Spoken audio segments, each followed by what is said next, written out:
તો રાજ્યમાં 12 બંદર પર 3 નંબરનું સિગ્નલ લગાવાયું છે। ચોમાસું સક્રિય થતા દરિયામાં જબરજસ્ત કરંટ જોવા મળ્યો છે। મૂળ દ્વારકા, વેરાવળ, દીવ બંદરે 3 નંબરનું સિગ્નલ લગાવવામાં આવ્યું છે। તો જાફરાબાદ, પીપાવાવ બંદરે પણ 3 નંબરનું સિગ્નલ લગાવાયું છે। તો વિક્ટર, ભાવનગર, અલંગ બંદરે 3 નંબરનું સિગ્નલ લગાવાયું છે। તો ભરૂચ, દહેજ, મગદલ્લા બંદરે 3 નંબરનું સિગ્નલ લગાવાયું છે। દમણ બંદરે પણ 3 નંબરનું સિગ્નલ લગાડવામાં આવ્યું છે।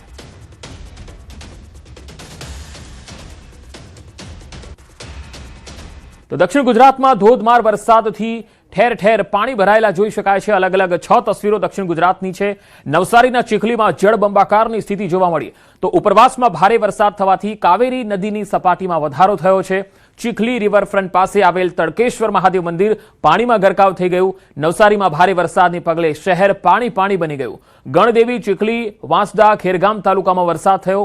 વાપીમાં ભારે વરસાદને પગલે વાપી ઈસ્ટ અને વેસ્ટર્નને જોડતો રેલવે અંડરપાસ પાણીમાં ગરકાવ થયો। અંડરપાસમાં ભરાયેલા પાણીમાંથી પસાર થવા જતા બોલેરો પિકઅપ અધવચ્ચે જ બંધ થઈ।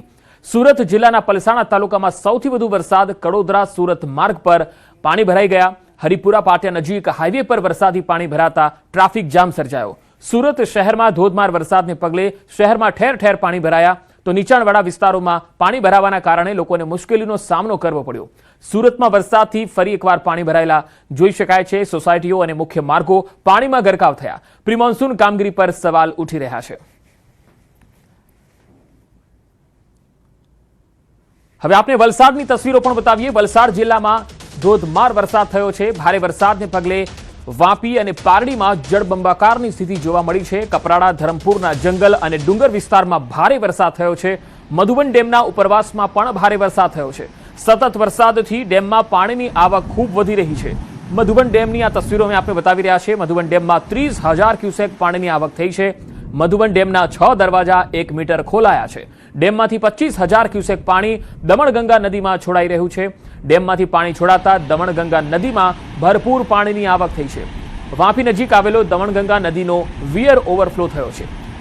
દમણગંગા નદી કિનારે આવેલા સેલવાસ, વાપી અને દમણના ગામોના લોકોને નદી કિનારે દૂર રહેવા માટેની સૂચના છે। વાપી પાસે આવેલ દમણગંગા નદી કિનારે કેટલાક લોકો જીવના જોખમે માછીમારી કરતા પણ નજરે પડ્યા। હજુ જિલ્લામાં ભારેથી અતિ ભારે વરસાદની સંભાવના છે।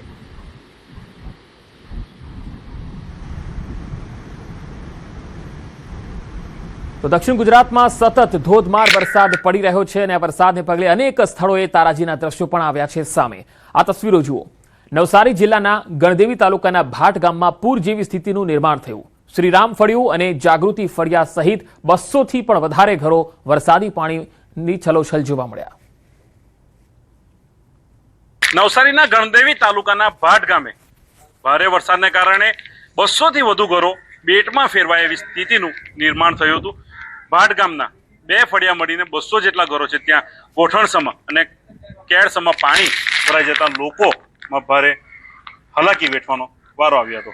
સ્થાનિકો આપણી સાથે છે। ગામના ડેપ્યુટી સરપંચ કેતનભાઈ પણ ઉપસ્થિત છે, જે લોકોના ઘરોમાં પાણી ભરાયા હતા ત્યાં ફરીને લોકોને કઈ રીતના સુવિધા આપવી અને હાલ પરિસ્થિતિમાંથી બહાર કાઢવું એનો ચિતાર મેળવવા ગયા હતા। ન્યૂઝ 18 ગુજરાતીની ટીમ પણ એટલા માટે પાણીમાં ગઈ છે કે તંત્ર સુધી આ દ્રશ્ય પહોંચે।